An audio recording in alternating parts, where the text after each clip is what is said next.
হয়েছে, যার ফলে যে কোনো প্রাকৃতিক দুর্যোগ অথবা জলবদ্ধতা সৃষ্টি হলে তার মাইকিংয়ের মাধ্যমে সমগ্র গ্রামবাসী জানতে পারবে। এখানে বজ্রবিদ্যুৎ নিরোধক যন্ত্র আছে, যে বজ্রটা আমরা করি সেই বজ্রটা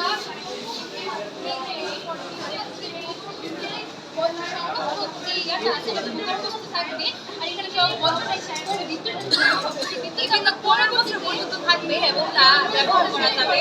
এরপর এখানে রয়েছে প্রাকৃতিক এসি। এটা এমন একটি এরপর এখানে রেইন ওয়াটার হারভেস্টিং রয়েছে, যেখানে বৃষ্টির পানি ব্যবহার এটি সংরক্ষণ করে এটি খালে যাবে এবং সেই খালের পানি ব্যবহার করে সম্পূর্ণ সেচ ব্যবস্থা কাজ করবে এবং কৃষি জমিতে এই পানি ব্যবহার করা হবে, ফসল উৎপন্ন করা হবে।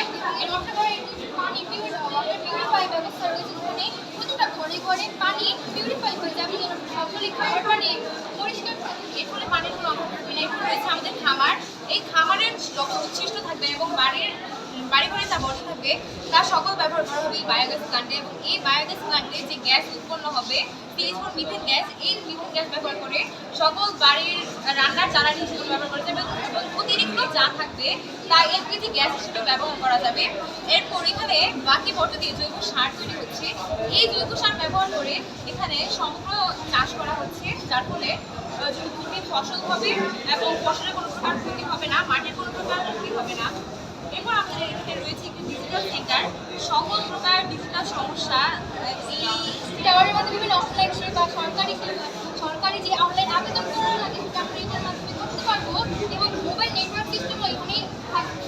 আর আমাদের গ্রামটা এমনভাবে সাজানো হয়েছে যেন এই গ্রামের সব কিছুই ব্যবহার করেই যেন স্বনির্ভরতা অর্জন করতে পারে, যেন বাহির থেকে কিছু আর কিনা। বাংলাদেশে 87,362টি গ্রাম রয়েছে, এভাবে অর্থাৎ এক বৃহদাংশ জুড়ে কেবল গ্রামে রয়েছে। তাই যদি আমরা পল্লীর উন্নয়ন সবার আগে ঘটাতে পারি তবেই সমগ্র বাংলাদেশের উন্নয়ন ঘটা সম্ভব।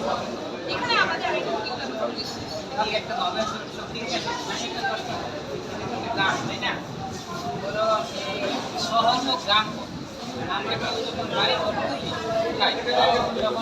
প্রতিবেশীর সাথে বইলা কি আমরা উঠাই যার মতো করে কথা বুঝতে পারছো? এটা তো স্যার সরকারি একটা উদ্যোগ, বেশিরভাগ জায়গায় সরকার ব্যবহার করে আর মানুষের শুধু কাজ করবে। তার মানে আমাদের এটার আরেকটা মূল লক্ষ্য হচ্ছে বেকারত্ব হ্রাস। যে বেকার যুবকরা এই গ্রামে থাকবে তারা সবাই সহযোগী হয়ে কাজ করবে, তা হচ্ছে সকল গ্রামের সমস্ত মানুষকে সচেতন করা এবং সকলকে একতাবদ্ধ হয়ে থাকার অঙ্গীকার দান করা, যার ফলে সবার এমন একটি এবং সরকার যদি আমাদের প্রকল্পটি গ্রহণ করে তবে তারা নিজের এমন একটি সিস্টেম গ্রহণ করবে যাতে সকলে এই বিষয়ে সম্পর্কে অবগত থাকবে এবং কেউ কারোর সাথে কোনো প্রকার বিবাদ রাখবে না, যার ফলে সবাই এই যে আমরা যে প্রকল্পগুলো যে প্রজেক্টগুলো দেখিয়েছি সবাই এতে অংশ নেবে।